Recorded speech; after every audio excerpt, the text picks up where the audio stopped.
Welcome back to another episode of the Real Estate Playbook. This week's guest is Brenno.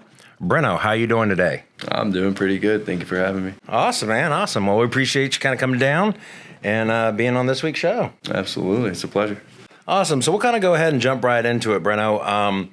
When kind of first thing we like to do is take a trip down memory lane. So obviously there came a pivotal moment in your life where you're kind of contemplating becoming a real estate agent, kind of got the wheels in motion in your mind there, and eventually started to execute on becoming a real estate agent and getting licensed. What inspired you to get licensed and become a realtor?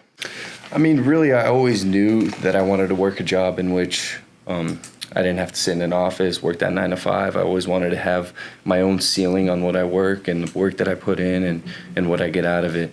I also had a couple buddies that were in the business, actually in our brokerage, and they were showing me their success and what they were doing and what it took, and I decided to take the job. Okay. Awesome, man. And then prior to real estate, what's some of your background? What were some of the jobs or things you might have been involved in before becoming a licensed realtor?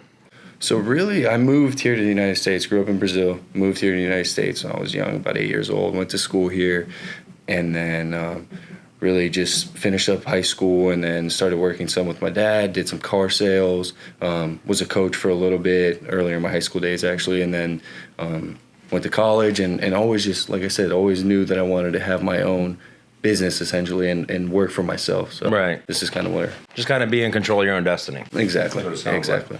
So we always try to, take what attributes or skill set agents kind of develop over past endeavors, and then they were able to carry over to give them success in real estate. So car sales, obviously, you're interacting with people, it's a sales related job. What are some of the things that you think you learned from working with your dad on the lot there selling cars that kind of helped you develop skills and attributes that you carried over in real estate and started to put in practice? Oh, just taking a deep dive in the market, seeing what's available, finding these cars, finding where they're at and checking them out, make sure it's a good product before we make a purchase. So you're part of the acquisition process as well? All of it, really, because it was a smaller dealership, so we were in there deep and doing it all. Okay. And then when it came to the sales, was it pretty much people inquiring online, over the phone? Was everybody coming to the lot? How did it work when you were going to sell the cars? It was pretty much all online. Okay. Listing the cars online and getting it sold online. And they would come in person once it was listed and then meet with them in person, obviously, and sell it in person. So being like, a lot of your, obviously your sales are coming from your sphere, past clients, things of that nature, but also working leads, online leads. Mm-hmm. Did some of that background that you had from the dealership kind of help put skills in place that you were able to use for your home buyers and sellers because you're able to kind of used to that structure of working online until you met them in person? Yeah, I think so. I think the structure a little bit, but I think also at the same time it's completely different because you're not tied down to those cars.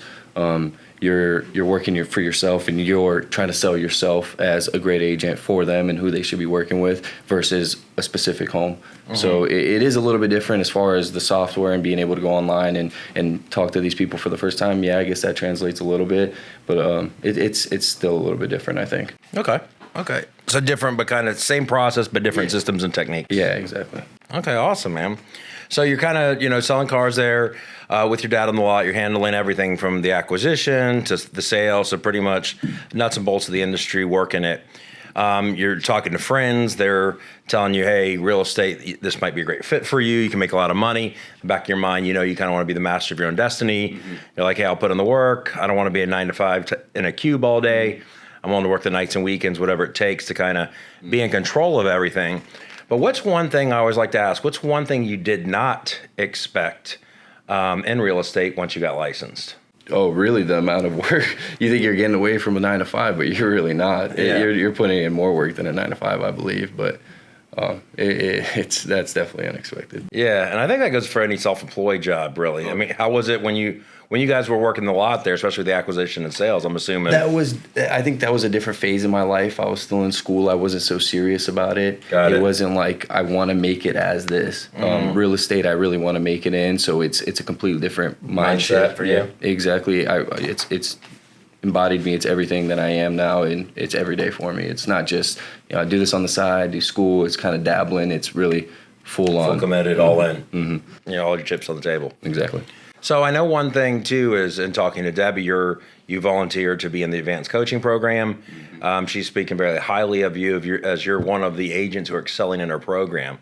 What are some things that from being held accountable and possibly a higher level of coaching, some a little bit more management, like looking in the numbers, showing you different things, are you finding that's helping you in your business? So I was kind of hesitant at first because I didn't want to be micromanaged, but then I really bought into the idea of, wow, this could be something good, because I'm all about my numbers. And if she's tracking the numbers and she's seeing that it's working and she's looking at the data, okay, I took 3 new leads this week and it's panning out to this. Maybe I need to go to 4 or 5 new leads this week to pan out to that. I really like being able to look at that, and she's been able to help me greatly with it. Yeah. I mean, in my coaching organizations that I've kind of grew up in, I've heard several slogans, and one of them was the path is in the math.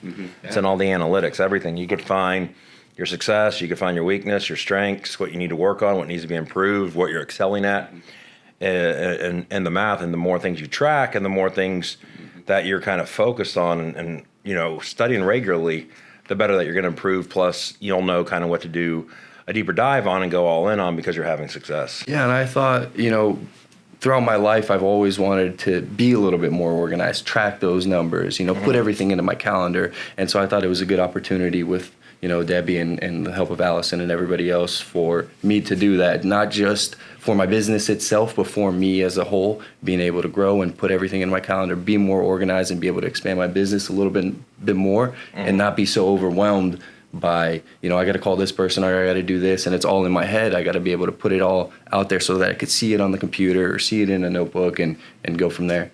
So what it sounds like is you're able to kind of develop a structure, like your days before you're working, but where I'm visualizing, and I've been there before, you're all over the place. Exactly. So you always seem busy, but you might not be accomplishing that much. Do you know what I mean?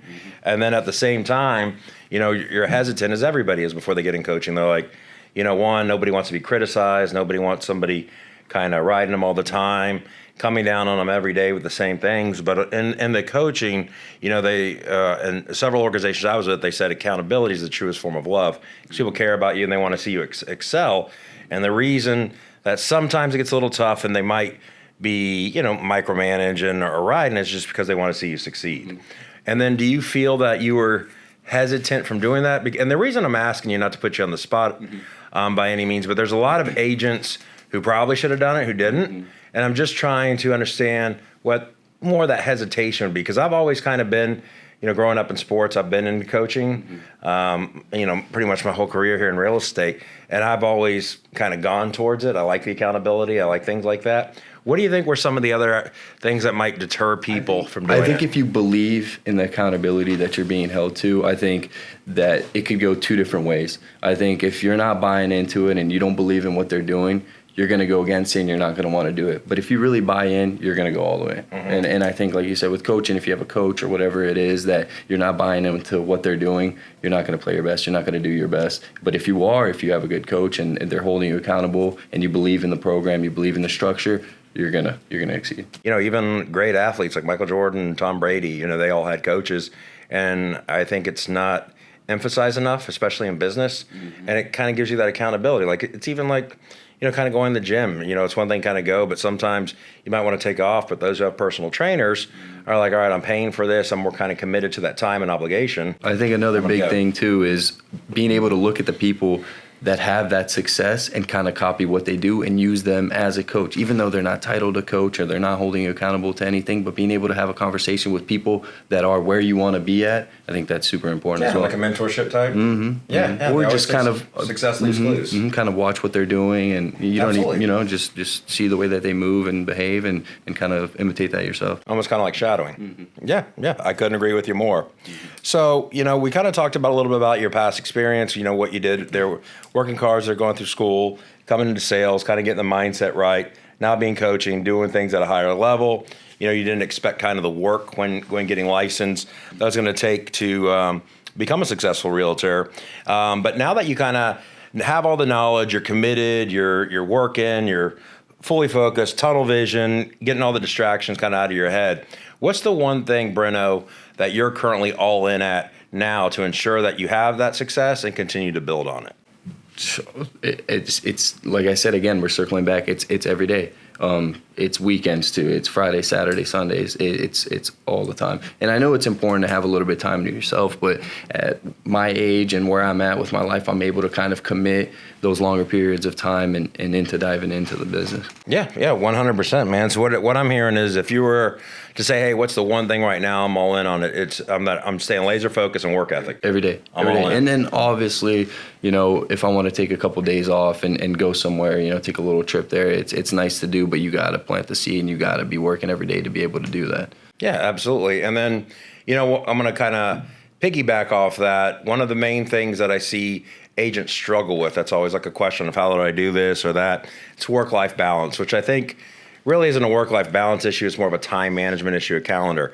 Why don't you share some tips or tricks on how you manage your calendar to ensure that, hey, you're doing everything you need to do for your business, but also if you have personal obligations, you're able to kind of meet those? It's kind of being flexible with your calendar. As you got to stick to it, obviously, but say, you're taking a trip in 2 weeks, start doing the things that you were going to have to do on, say, that Friday, Saturday, Sunday, whatever you're taking off. Try to do those beforehand, switch those around in your calendar, and still be available. The great thing about this business is that you're still able to make calls. Mm-hmm. I know you're on vacation, but if somebody needs you, you're able to answer the phone. You're still able to slightly work, but it's a more casual work. You're able to be away from, the computer, but still be in touch with your clients and not, just disappear. So I think it's a good balance. Yeah, 100%, man. So what I'm hearing is just don't procrastinate with you, right? You're like, hey, I'm taking this shit seriously. I'm not going to wait till the last minute. If I'm going on vacation, I'm not like watching the clock, counting down the minutes and hours, things like that. You're like, hey, I'm taking care of what I need to, making sure my clients are serviced. Everything I need to take care of while I'm here, I'm going to do. And then I'm going to ensure that I have the technology, the software, my laptop, my phone, everything that I need when I'm away. And it feels good to be able to do business like that. Yeah, I think 100%. It's healthy. And I've heard you say as well, if you take long extended periods of breaks in this business, it's going to trickle down. Say you take a month off, it's going to be another month or two for you to be able to catch back up. So if you're taking these extended breaks, you're going to need to be able to continue to work through those breaks or you're screwed. 100%. I always say, like, if you take a week off, it's usually going to affect a month. You take a month off, it's going to affect a quarter. You take a quarter off, that could be a year. Yeah. Because there's so much. It's almost like dieting, right? Like you'll go on a diet, and I mean, obviously you're in much better shape than I am. If I go on a diet, I could be strict, 60 days, boom, boom, boom, workout, eat right, all that. Might drop 15, 20 pounds, whatever it is. But 1 week I'm off, back to eating, drinking what I want, not hitting the gym, not sticking to a regimen. I could put all that back on 2 months back in a week. Mm-hmm. And I think it's the opposite of that in real estate with a work ethic. I think if you go hard for 60 days and you get this momentum, you got these clients, you feel good about yourself, you're like, hey, I'm going to pause, I'm going to go take a break. Well, that 1 week break just compromises the next month. Or you get one big closing, 2 big closings, 3 big closings, and you're like, oh, wow, I got myself a good month or two. You're like, well, I did really good. And then you kind of slow down a little bit. You pump on the brakes, and then you feel that 2 months later. 100%, man. I couldn't agree anymore. Gotta stay hungry. Yeah, at all times. So, Brenno, obviously you're coming to a lot of success here. You've experienced success as an agent. You're performing at a high level in this advanced coaching, really kind of taking your career to the next level now. There's a lot of agents out there. Maybe they're kind of where you were when you were talking to your friends and thinking about going the process. They're thinking about getting licensed. Maybe they're in the process of getting licensed, or maybe they're newly licensed and struggling in real estate. I know you talked a lot about work ethic, so I'm going to want to try to share another tip with them. But if you were to give a tip to a struggling agent or a new agent or somebody to get licensed, and they get licensed, what would be the one thing, your one advice? Hey, go all in on this. I know we've talked a lot about work ethics. What would be number 2? Honestly, make the jump. But if you're not willing to commit 100%, don't do it. Mm-hmm. I've had friends that are wanting to do it part-time. I tell them, honestly, you're better off not doing it. Mm-hmm. If you want to do it 100%. Yeah. Or don't do it at all. 100%, man. I always say it's the hokey pokey effect. You can't have 1 foot out, 1 foot in. I guess they could if that's what they wanted to do, but you're not going to see the success that you expect from it if you don't do it like that. Yeah, but I just think right now with the demands of today's consumer, all the knowledge and information that you constantly have to learn, how it's constantly so quickly and rapidly evolving and changing, how fast you have to pivot and move from technology or styles of doing business to kind of keep up with your audience, that even if you were thinking you could have some success as a part-time agent, I think those days are going to be far few And between. you're going to be doing your clients a disservice. Nobody wants an agent that's not keeping up, that's not in the field, that doesn't know what they're talking about. So you're going to do. Can't get them in a home because they got another job. That as well. Sometimes you got to be flexible. Your clients want to see something, you got to be able to jump in there and do it. Sometimes there's limited availability. Sometimes there's a lot of showings going on. You got to take what you can get, and if you're working another job, then you might not be able to be there for your client, and now you're bad agent for your client. They deserve someone else. You want them to work with someone else for their best benefit. 100%, man. I couldn't say it more. So, my takeaways in talking to you today, Brenno, is, if you're wanting to be a real estate agent, you want to have success as you have had, some of the key things is be ready to work, be committed. If you're just kind of thinking about it, don't even do it. And then, kind of stick to your schedule and make sure you plan accordingly. Mm-hmm. Yeah, absolutely. There's a lot of things that it seems that have helped you get where you're at and are going to continue to help you evolve and bust through ceilings and get to the next level. So that's awesome, man. Well, Brenno, for all the buyers and sellers out there in the Tampa Bay market, whether it's Hillsborough County, Pasco County, Pinellas County, as far as south as Sarasota County, if there's any buyers sellers that are interested in kind of working with you here, whether it's purchasing a home or selling a house, we're going to post this on all the social media sites as well. But what's the best phone number and email address they can reach you at? Anybody can reach me at 813-760-7012. Again, my name is Brenno Vieira. A good email is Brenno, Brenno, at 54realty.com. Any of those would work. Awesome, Brenno. Well, we greatly appreciate you being a guest on this week's podcast. It's been a pleasure. Awesome, man. And we greatly appreciate all you for tuning in to another episode, and we look forward to seeing you next week. Thank you.